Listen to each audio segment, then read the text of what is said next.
Hi everyone, Justin Moles with the Moles Group, giving you January statistics on housing and market conditions. Using January as our first clean comparison point, both single-family homes and condos in Santa Clara County show more inventory but softer closed sales compared with January 2025. Single-family homes for January, the active listings in January of 2025 were 624, and current January 2026, we're at 789, which is about a 26% increase from last year. Closed sales of last year were 381, and January 2026, we're at 312. So that's an 18% difference in condos. Active listings last year in January, we were 373, and this year we are 404. 8% year over year. Closed sales 115 in January 2025. In January 2026, we're at 96, which is a 17% differential year over year. Takeaway: buyers have more choice in both segments, while transaction volume has cooled modestly, especially in the single family side.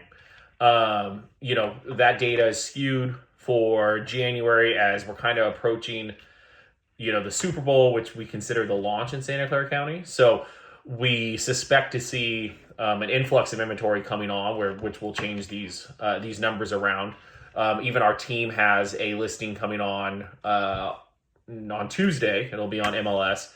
And then we have another one coming at the end of February with 4 or 5 in the pipeline. So one guaranteed in Los Gatos in April.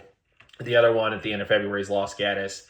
And then a couple other, in the fire that we plan to launch or we plan to get in the next couple weeks. Mortgage rates and the Fed outlook. Major forecasts from Fannie and Freddie, MBA, and Wells Fargo continue to show mortgage rates stabilizing in roughly the same 6% range throughout 2026, with only minor tweaks to prior projections. Don't see that changing all that much. President Donald Trump has nominated Kevin Warsh. He announced that last week as the next federal chair. I believe his term starts May 15th of 2026. He's a former Fed governor known for his crisis-era experience and his skepticism of ultra-easy monetary policy. Warsh could be inclined to support measured rate cuts to jumpstart growth in housing. He's going to be very encouraged by Donald Trump to do so, but he will not know the true impact until he is sworn in. And then we can kind of see how that goes. So I think that he'll be heavily influenced, but he also can't be exactly told what to do and has to kind of follow the policy of the federal government, even though he'll be encouraged to do so by the administration. Existing home sales since post-COVID, they've kind of plateaued. So since the surge of subsequent drop that followed COVID, so we saw that big decline, the world kind of paused after the announcement of the first COVID case or the first shutdown on March 16, 2020. Existing home sales have stabilized at a lower but steady level. The National Association of Realtors seasonally adjusted series shows a peak around late 2022, early 2021, and a sharp decline as rates spiked in 2023. So we all remember it went from like 3% to 9% in like a 7-month span. And then it's been relatively flat since 2024, 2025. So we're kind of running along just a regular, cyclical cycle with increased inventory, decline, and whatnot over the last couple of years. Higher mortgage rates are sidelining some buyers. Rate locked owners are kind of staying put rather than trading out the sub 4% mortgages. We've discussed that as that we believe that there is a 2% differential. So we need to get somewhere near that 5% because a lot of people are locked in at the 3% to really see some movement. Although we really see these rates probably staying in the 6s, dipping a little bit in the 5s, coming back to the 6s, and kind of staying neutral through the remainder of the year. Capital gains exemptions kind of been a big discussion among the administration. One of the biggest emerging policy discussions around capital gains taxes on primary residences. Today, U.S. homeowners can exclude $500,000 for married couples, tax exemption $250,000 for single filers. These thresholds, to everybody's surprise, have not been adjusted since 1997, despite nearly 3 decades of home price appreciation and inflation. With basic inflation and substantial equity growth in markets like Santa Clara County, more longtime owners are hitting and exceeding the cap they would sell. So they're kind of being handcuffed to their home unless that policy changes. It hasn't changed in 30 years, so it hasn't kept up with basic inflation. Recent proposals and commentary include a 2025 bill from Rep. Jimmy Pineda to double the exemption and then index it to inflation. So that would be up to $1 million exemption. And that would be a federal law across the country. The issue is you deal with the three largest markets where you have $1 million equity gain, San Francisco, LA, New York. But, if you get out into the Midwest, the appreciation over 30 years may not ever hit $1 million. So I think that's been kind of the holdup and why the proposal hasn't changed, because it is a federal bill. It's not a California law.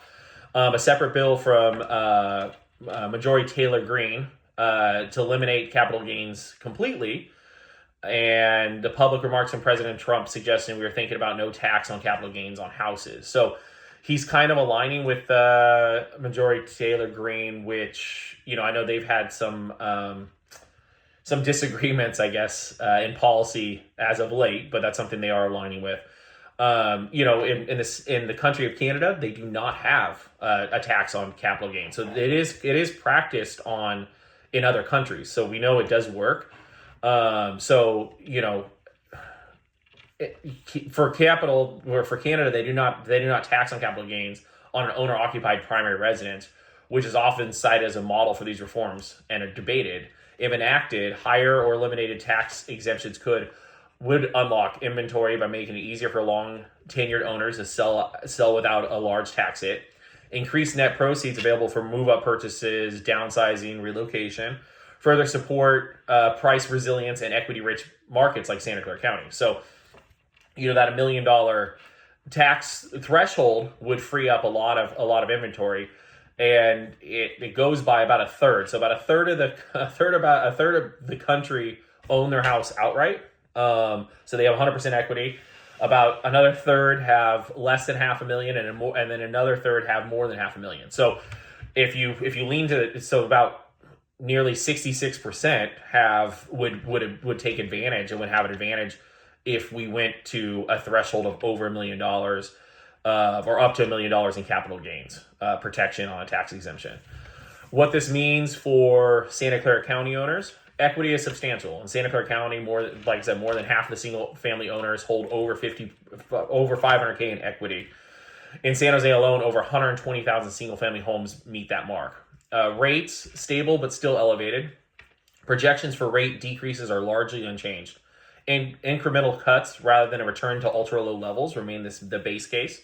Policy and risk opportunity: any meaningful change to capital gains rules on primary residence could reshape listing decisions, especially among longtime owners sitting on large unrealized gains. As always, if you'd like a personalized read on how these trends affect your specific neighborhood or equity position, we can run a focused market and net proceeds analysis using your address and time horizon. We enjoy sharing this information with you. We hope you find it valuable. If you need anything, feel free to contact the Moles Group today, 408-896-3835. Text or phone call, FaceTime, whatever is easiest for you. Or you can send me an email at jmoles@intero.com. We look forward to giving you another market update shortly. Have a great January.